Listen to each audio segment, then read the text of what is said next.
नमस्कार, मैं हूं कमल श्रीमाली। आप सभी का बहुत बहुत स्वागत हमारे चैनल में और सूर्य के वृषभ राशि में परिवर्तन के इस विशेष एपिसोड में।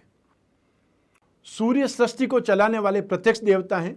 ज्योतिष में सूर्य को पूर्वजों का प्रतिनिधि ग्रह भी माना गया है।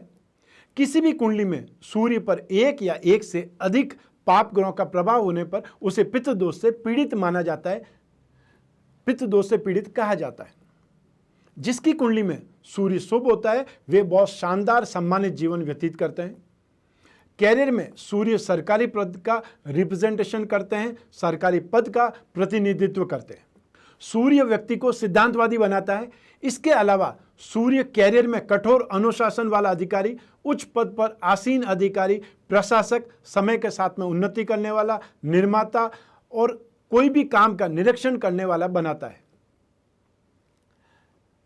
मान सम्मान, यश अपयश, कीर्ति, प्रसिद्धि, सत्ता, ज्ञान, आयु, आरोग्य, नेत्र रोग, पिता, हृदय, आत्मा और शारीरिक बनावट अर्थात फिजिकल बॉडी का जो कंस्ट्रक्शन है उसकी बात कर सकते हैं। और लक्ष्मी का विचार सूर्य से किया जाता है।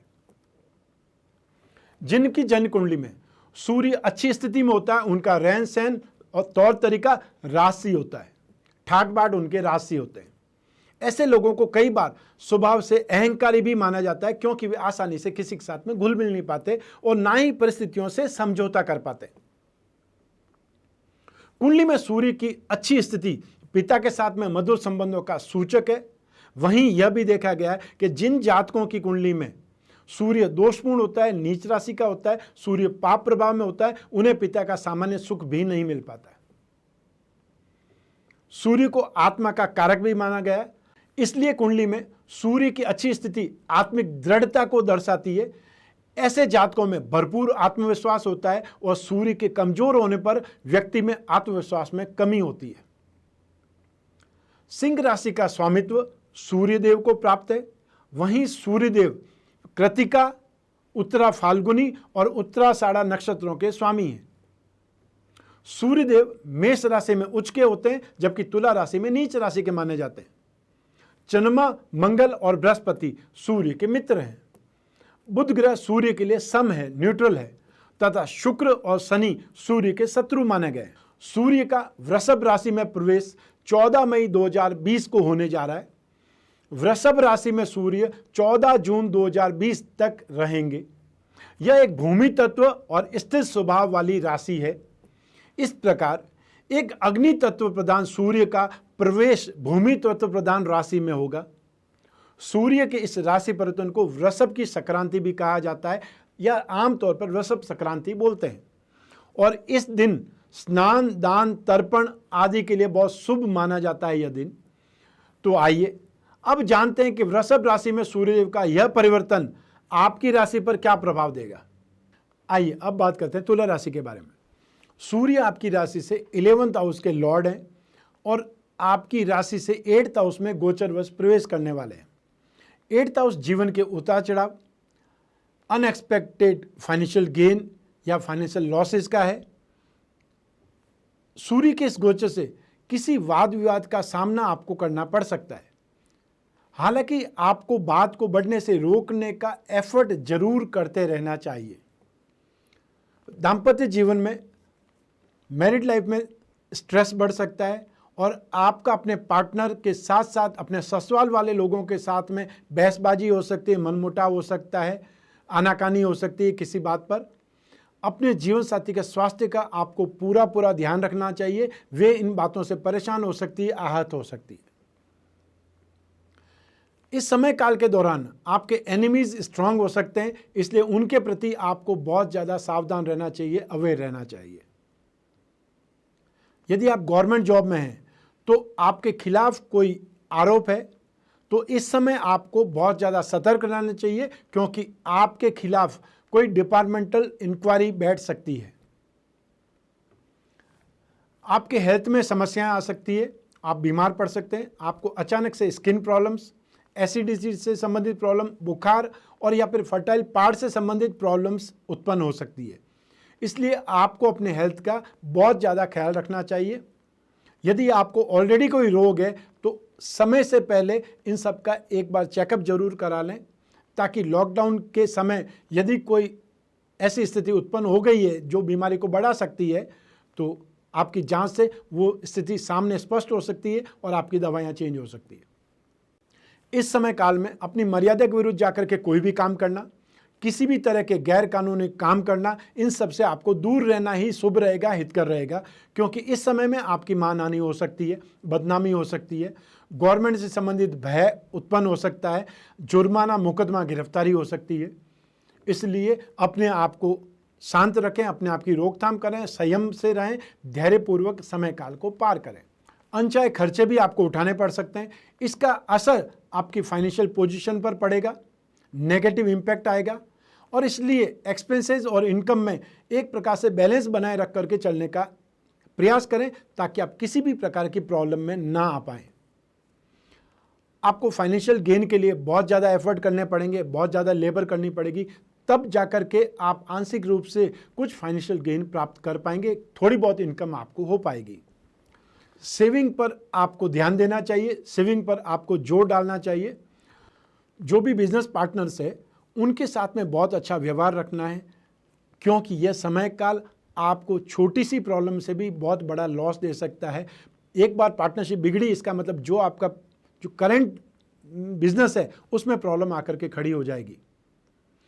आपकी सोशल लाइफ पर नेगेटिविटी आ सकती है, गिरावट आ सकती है, और आपकी एम्बिशंस की सक्सेस होने में, आपकी एम्बिशंस की पूर्ति होने में देरी हो सकती है। आइए अब बात करते हैं सूर्य के दोष निवारण के उपायों की। जिन राशि के व्यक्तियों को सूर्य नकारात्मकता देगा, दोष देगा, पीड़ित करेगा, चाहे हेल्थ में हो, चाहे कैरियर में हो, चाहे और किसी ढंग से हो, उन व्यक्तियों को, उन जातकों को सूर्य से संबंधित उपाय करने से राहत मिलेगी। इन उपायों में सबसे पहले द्वादश आदित्य कवच धारण करना चाहिए। हर माह सूर्य जब परिवर्तन होता है, राशि परिवर्तित करता है, तो उसे संक्रांति कहा जाता है। तो 12 ही सूर्य परिवर्तित जो होते हैं, अलग अलग राशि में जाते हैं, उनके दोष निवारण के लिए हमने एक विशेष कवच का निर्माण किया है, द्वादश आदित्य कवच। स्पेशली सूर्य से संबंधित है।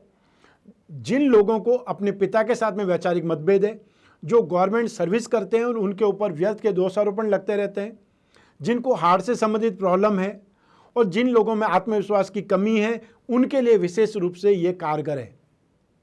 और इस कवच के निर्माण के लिए आपको अपना नाम, अपने पिता का नाम, अपनी माता का नाम, गोत्र, कास्ट और एड्रेस, ये सब देना होगा, तब आपके लिए कवच का निर्माण होगा। ये सारी जो सूचना है वो पूजा पाठ के अंदर काम आती है, इसलिए ये इन्फॉर्मेशन आपको देनी होगी।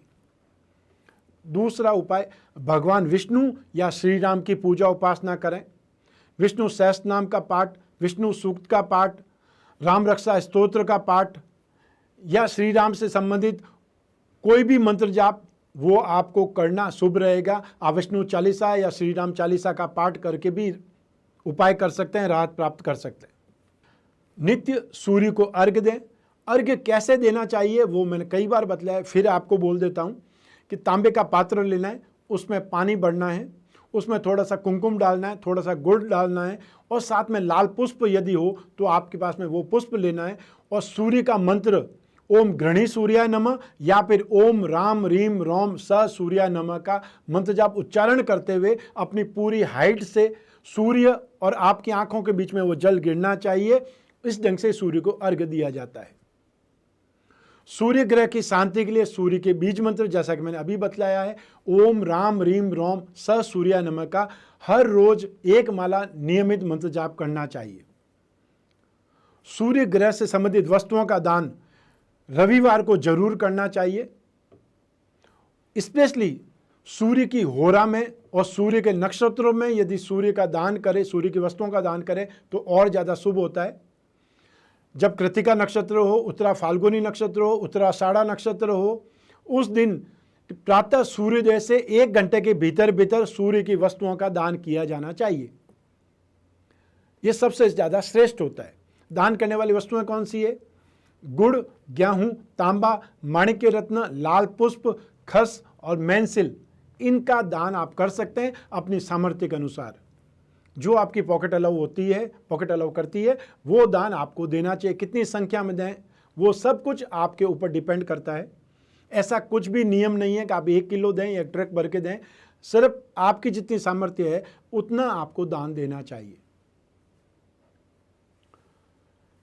इस समय काल में लगभग अप्रैल माह में, और या फिर ये बोल सकते हैं कि लॉकडाउन जब से स्टार्ट हुआ है उस समय से हम निरंतर टेलीफोनिक कंसल्टेंसी के माध्यम से ही सर्विसेज दे रहे हैं। और क्योंकि इस समय लॉकडाउन में होने के कारण सभी लोग टेलीफोनिक कंसल्टेंसी पर ही डिपेंड हैं, इसलिए हमारे पास में भी बैकलॉग ज़्यादा है। आप लोग जो भी टेलीफोनिक कंसल्टेंसी के लिए टाइम स्लॉट बुक करते हैं, फीस जमा करा देते हैं, उसके बाद में कम से कम 48 घंटे तक धैर्य बनाए रखें। कोई इमरजेंसी है तो हम सबको साइड में करके उस इमरजेंसी वाले पर्सन से सबसे पहले बात करते हैं। इमरजेंसी का मानवीयता के दृष्टिकोण से यदि कोई वास्तव में पीड़ित है, उन सबको देखते हुए हम उसको प्रायोरिटी पे देते हैं, प्रायोरिटी पे इंपॉर्टेंस देते हैं। लेकिन इसका अर्थ ये नहीं है कि बाकी सभी लोग इंपॉर्टेंट नहीं हैं। तो यदि आप भी टेलीफोनिक कंसल्टेंसी के माध्यम से अपने प्रश्नों के जवाब चाहते हैं, अपनी जन्म कुंडली का विश्लेषण कराना चाहते हैं, भविष्य में झांकना चाहते हैं, कोई बहुत महत्वपूर्ण निर्णय लेना चाहते हैं, तो ऐसी स्थिति में टेलीफोनिक कंसल्टेंसी के लिए टाइम स्लॉट बुक कराना पड़ेगा। और इसके लिए स्क्रीन पर जो व्हाट्सएप नंबर आते हैं उस पर सिर्फ अपना नाम और फ़ोन नंबर लिख करके या सिर्फ आप हमें मैसेज कर दीजिए, वापस आपके पास में पूरा प्रोसीजर आएगा, वो प्रोसीजर को फॉलो कर दीजिए। उसके बाद में आप और मैं सिर्फ और सिर्फ आपकी कुंडली पर, आपके प्रश्नों पर चर्चा करेंगे और जो भी उचित उपाय होंगे वो भी आप तक संचार माध्यमों के द्वारा पहुंचेंगे। आपकी कोई भी प्रॉब्लम है, एक बार बातचीत हो गई, एक बार मैंने उपाय आपको भेज दिए लिख करके, उसके बाद में जो भी आपकी गोपनीयता है वो वहीं समाप्त हो जाएगी। अर्थात आप अपनी कोई भी बात, कोई भी प्रश्न आराम से पूछ सकते हैं, सेफ होकर के पूछ सकते हैं, निश्चिंत होकर के पूछ सकते हैं। उसमें कोई भी 1% का भी प्रॉब्लम नहीं होने वाली है। स्वस्थ रहें, प्रसन्न रहें, अपना, अपने परिवार का, अपने घर में छोटे छोटे बच्चों का इस समय काल में महामारी से ज़्यादा केयर करें। और जो आपके घर में बुजुर्ग हैं उनका और ज़्यादा केयर करने की ज़रूरत है, उनके साथ में समय गुजारने की ज़रूरत है, क्योंकि आपके घर में एक प्रकार से एक्सपीरियंस का खजाना पड़ा है। आप उसमें से जितना निकाल सकते हैं, ये आपकी अपनी पूंजी है, अपनी कैपिटल है, उसका फ़ायदा आप उठा सकते हैं। आप सभी को मेरा नमस्कार, बहुत बहुत शुभकामनाएं। ईश्वर आपकी रक्षा करे। धन्यवाद।